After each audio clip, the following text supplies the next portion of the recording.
हमारे बेचारे जो पीटीआई का कारकुन है ना, वो अगर समझते हैं कि मुश्किल दिन खत्म हो गए हैं, मियां साहब अगर चौथी बार बना तो जो इंतकाम वो लेगा आप लोगों को अंदाजा ही नहीं है। वो इंतकाम उस सुपरिंटेंडेंट से लेके जो जज साहिबान, जो सियासतदान, जो सियासी कारकुन और जो इदारे के लोग, वो इंतकाम तो लेगा, ये इसका आदत है। उनके दिल में जो नफरत है, जो बुग़्ज़ है, जो इंतकाम करने की आदत है। 3 बार आपके वज़ीर आज़म बना, वो कहते हैं मुझे चौथी बार बनाए। पहली बार क्या कर रहा था, दूसरी बार क्या कर रहा था, तीसरी बार क्या कर रहा था। उन्होंने उन्हीं से लड़ना है जो उनको लेकर आते हैं। फिर आपके सामने आके रोना धोना शुरू करना है कि मुझे क्यों बुलाया, मुझे क्यों निकाला। मैं किसी से सियासी इंतकाम नहीं लूंगा। मेरा हुकूमत में कोई एक भी सियासी कारकुन, सियासी कैदी नहीं होगा। मैं किसी से सियासी इंतकाम नहीं लूंगा। हम देख रहे हैं कि बिलावल भुट्टो ज़रदारी अपने हर जलसे में बात ज़रूर कर रही है। तो खैर उनके परसों के जलसे की क्लिप थी। आपने देखा कि बिलावल भुट्टो ज़रदारी ने किस तरह जो है साबित कदमी के साथ आगे बढ़ रहे हैं और मुसलसल एक ही जो बयानी है वो बार बार हर अपने जलसे में भी कह रहे हैं। गुज़िश्ता रोज़ भी एक जलसे के दौरान बिलावल भुट्टो ज़रदारी ने किस अंदाज में खिताब किया था, ये भी आपको दिखाते हैं। इंडिपेंडेंस के साथ मिलके हुकूमत बनाएंगे। ये शेर वाले कायदे में इख्तलाफ होंगे। जब शेर का हुकूमत बनता है तो अवाम का खून चूसा जाता है। जो चौथी बार लड़ रहा है वो आज तक आपको अपने मंशूर के बारे में नहीं बता सका। जो पहले सोच रहे थे कि वो किसी और को वोट दे, उनको समझाए कि वोट जाया ना करे। अब मुकाबला शेर और तीर के दरमियान है। अब मुकाबला पाकिस्तान पीपल्स पार्टी और ज़ियाउल हक मरहूम का मुस्लिम लीग है। ये जो चौथी बार शेर को बिठाने वाली बात है, इस साजिश को मैं और आप रोकेंगे।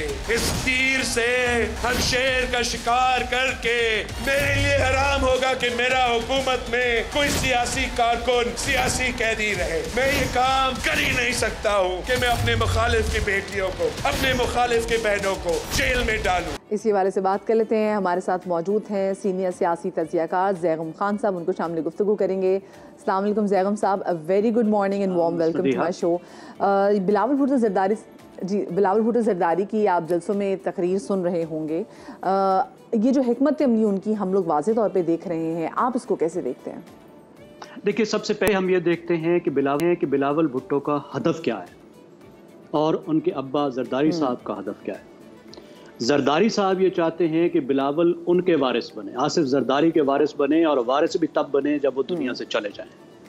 बिलावल भुट्टो ये चाहते हैं कि वो अपनी वालिदा और अपने नाना के वारिस बने और अभी बने और पार्टी को दोबारा से जिंदा करें। ज़रदारी साहब सिंध में अपनी बादशाही से खुश हैं, लेकिन बिलावल भुट्टो पाकिस्तान के लीडर बनना चाहते हैं, जिस तरह उनकी वालिदा थी, जिस तरह उनके नाना थे। अब इसमें बहुत बड़ा मसला आ चुका है। मसला क्या आ चुका है कि उसके लिए पंजाब चाहिए आपको, क्योंकि आधे से ज्यादा पाकिस्तान पंजाब है। पाकिस्तान जीतने के लिए पंजाब चाहिए। अब पंजाब में क्या हुआ, पीपल्स पार्टी जिस तरह सिंध की पार्टी है, इसी तरह पंजाब की पार्टी हुआ करती थी।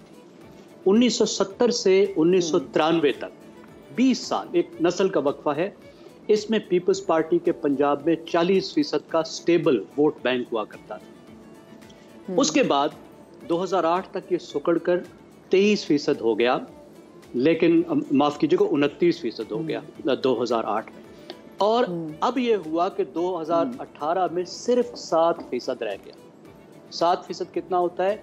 पंजाब में मजहबी जमातों का जो वोट बैंक था 2018 में वो 9% था, यानी मजहबी जमातों से भी 2% कम हो गया।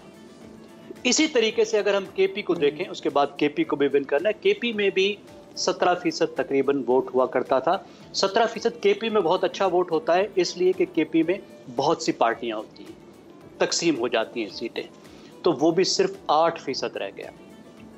अब ये जो सूरत हाल है, इसको बदलना है। पंजाब के वोटर को वापस अपनी तरफ लाना है, पार्टी को जिंदा करना है। उसके लिए हिकमत अमली क्या हो सकती है? हिकमत अमली हो सकती है कि जो एंटी नवाज वोट बैंक है उसको अपनी तरफ लाया जाए। वो एक मुख्तलिफ सोच का वोट बैंक है, उसकी मुख्तलिफ एस्पिरेशंस, मुख्तलिफ ख्वाहिशात हैं, वो एक मुख्तलिफ क्लास है। ये वो वोट बैंक है जो पीपल्स पार्टी को छोड़ चुका है, पीटीआई की तरफ जा चुका है। इसको अब तभी वापस ला सकते हैं जब आप नवाज शरीफ के मुकाबले में खड़े हो जाएं, उनकी पॉलिसीज के मुकाबले में खड़े हो जाएं, उन पर आप हमला आवर हों, क्योंकि वैसे भी पंजाब जो है वो 2 पार्टी प्रोविंस है। तो आपको उस तरह का मुकाबला जैसे पहले हुआ करता था पीएमएलएन के साथ, वो दोबारा कायम करना पड़ेगा। तब शायद पीटीआई का वोट भी आपकी तरफ मुतवज्जे हो। पीपल्स पार्टी ये महसूस कर रही है कि इस वक्त पीटीआई क्राइसिस में है, पता नहीं कब तक रहे, बहुत सी जगहों पे शायद उनके पास कोई अच्छे कैंडिडेट भी ना हो, तो वो समझते हैं कि अच्छा मौका है वापस अपने और बहुत सारी जगहों पे जो उनकी कैंडिडेट हैं लोग उनसे शनासा भी नहीं है। लेकिन आपने जैसे बड़ी अच्छी बात की जैगम खान साहब कि जो है 2 पार्टी प्रोविंस है, अगर हम पंजाब के हवाले से बात करें तो, लेकिन आपको क्या लगता है कि जैसे अभी हम मुसलसल बिलावल भुट्टो की तकरीरों से हम तो यही अखज़ कर पा रहे हैं कि उनका सिर्फ और सिर्फ मुकाबला जो है वो मुस्लिम लीग नून से है, और ऐसा लग रहा है कि सिर्फ 2 ही बड़ी पोलिटिकल पार्टीज़ के दरमियान मुकाबला है, या तो ये पीपल्स पार्टी है या फिर ये मुस्लिम लीग नून है। तो आपको लगता है कि यही स्ट्रैटेजी जो वो पंजाब में अपना रहे हैं, जो कि 2 प्रोविंस पार्टी है, यही स्ट्रैटेजी वो बाकी मुल्क में भी लेके चलेंगे? देखिए, एक तो ये कि बड़ा गहरा पॉइंट है, मुकाबला पीटीआई से है, वोटर पीटीआई से लेना है। मुस्लिम लीग नवाज का वोट इनकी तरफ नहीं आने लगा, एंटी नवाज वोट इनकी तरफ आएगा, नवाज का वोट नहीं आएगा। तो एक लिहाज से नवाज से मुकाबला नहीं है, क्योंकि नवाज का वोटर ना आएगा ना ये नवाज का वोटर चाहते हैं। ये वो वोटर चाहते हैं जो एंटी नवाज है। एंटी नवाज वोट जो है वो तब आएगा जब ये नवाज शरीफ के मुकाबले में खड़े होंगे, ठीक है। तो मुकाबला एक लिहाज से एंटी नवाज वालों के साथ है जिन्होंने इनके वोट लिए हैं, जिनके पास एंटी नवाज प्लेटफॉर्म वोट है, वो इनको लेना होगा। अब दूसरे सूबों की जहां तक बात है, अब केपी में अगर आप चले जाएं तो केपी में हजारा में मुस्लिम लीग नवाज मजबूत है, वहां पे कुछ एंटी नवाज प्लेटफॉर्म ये बना सकते हैं, लेकिन वहां बहुत मुश्किल है। वहां डायरेक्ट पीटीआई और मुस्लिम लीग नवाज का मुकाबला है। बाकी जो केपी है वहां पे भी सूरत हाल ये है कि वोट बहुत तकसीम है, पीटीआई बहुत आगे है। वहाँ पे शायद एक मुख्तलिफ तरह की स्ट्रेटजी की ज़रूरत होगी, लेकिन केपी में मुझे बहुत कोई अच्छी एफर्ट नज़र नहीं आ रही, मुझे बहुत कामयाबी के इम्कानात नहीं है। लेकिन पंजाब के हवाले से भी मैं आपको तो वो जो मुस्लिम लीग नून ने वहाँ पे जाके जो स्पेसिफिकली मानसरे में भी जाके जो खिताब किया मियां मोहम्मद नवाज शरीफ साहब ने, जिस तरीके से उनकी बेटी मरीम नवाज साहिबा ने भी खिताब किया, और वो बार बार मतलब एक तरह से नालाई नज़र आ रहे थे, वो बार बार शिकायत कर रहे थे कि तुम लोगों ने क्या किया अपने साथ, तुम लोगों ने क्यों वोट किया। तो आपको नहीं लगता वो अच्छा जो बड़ा पावर शो था वो किसी ना तरीके से इनके काम आ सकता है? जी देखिए, आ सकता है अगर ये पंजाब में पहले अपनी रूट्स बना लेते हैं, सीट्स जो हैं वो पंजाब में हैं इनके लिए, तो फिर बाकी भी कहीं केपी में भी थोड़ी बहुत कोशिश कर सकते हैं, और केपी में भी उन्हें कोशिश करनी होगी। अब अहम तरीन बात क्या है, अगर पीपल्स पार्टी ने वापस आना है तो ये पीपल्स पार्टी का इलेक्शन नहीं है, 2024 पीपल्स पार्टी का इलेक्शन नहीं है। इसमें हमने ये देखना है कि क्या ये एक कदम मजीद आगे निकल जाते हैं, क्या ये 7% से 10% की तरफ चले जाते हैं, क्या ये 6 से 10 सीटें ले लेते हैं, ये भी बहुत बड़ी कामयाबी होगी। असल जो इम्तिहान आएगा पीपल्स पार्टी का वो आएगा इस इलेक्शन के बाद, और वो इम्तिहान क्या होगा कि क्या पीपल्स पार्टी कोalition का हिस्सा बन जाती है मुस्लिम लीग नवाज की हुकूमत में, फिर तो खेल खत्म। एंटी नवाज जो प्लेटफॉर्म है वो बिल्कुल गया, अभी तक की एफर्ट गई।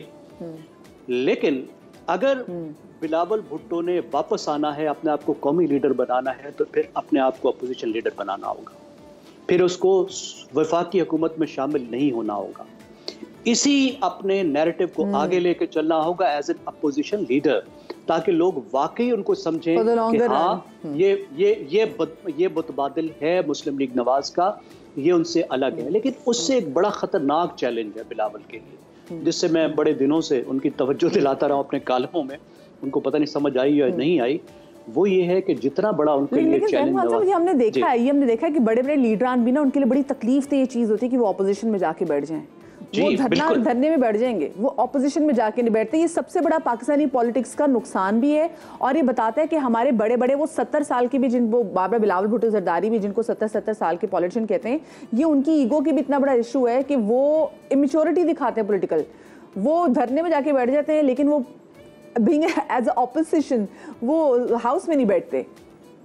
जी, उसकी वजह यह है कि पाकिस्तान की जो सियासत है वो बड़ी हद तक पेट्रोनेज की सियासत है, खास तौर पे मुस्लिम लीग नवाज और अब जो पीपल्स पार्टी आज की पेट्रोनेज की सियासत है।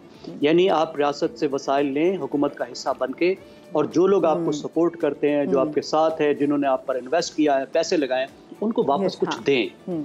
खास तौर पे जरदारी साहब का तो ये तर्ज सियासत है ना, उसके लिए जरूरी है कि विफाक में भी आप हिस्सा लें, 2-4 वजारतें लें, कोई ऐसी अहम वजारत लें जिससे फिर आप लोगों को खपाएं, फिर मरती मरती PIA में 10-20 हज़ार बंदे ठोक दें। कुछ और ऐसी वजारतें लें, लोगों को नौकरियां दें, ठेके दें, काम दें, फ़ायदा उठाएं, सियासत को आगे बढ़ाएं। तो यह है पेट्रियट की सियासत। सिंध तो इनके पास होगा, लेकिन ये कुर्बानी इनको देनी होगी। और मैं ये अर्ज कर रहा था कि एक बड़ी बात है, उन्हें अपने अब्बा से फासला अगर इनको अंदर लॉन्ग रन चाहिएगा जी, अब्बा से फासला करना ये होगा। आप कह रहे हैं पंजाब का एक अब्बा से मसला ये फासला है कि इनके अब्बा को पंजाब बहुत नापसंद करता है। ओह, चले, बहुत शुक्रिया जी। ज़ैगम खान साहब हमारे साथ मौजूद थे। वो चाह रहे थे कि अगर बिलारी साहब ये भी चाहते हैं कि पंजाब में उनकी मकबूलियत बढ़े तो पंजाब में उनके वालिद को इतना पसंद नहीं किया जाता तो उनको उनसे अलहदा करना पड़ेगा। ये बड़ी बात थी। बहुत शुक्रिया जी।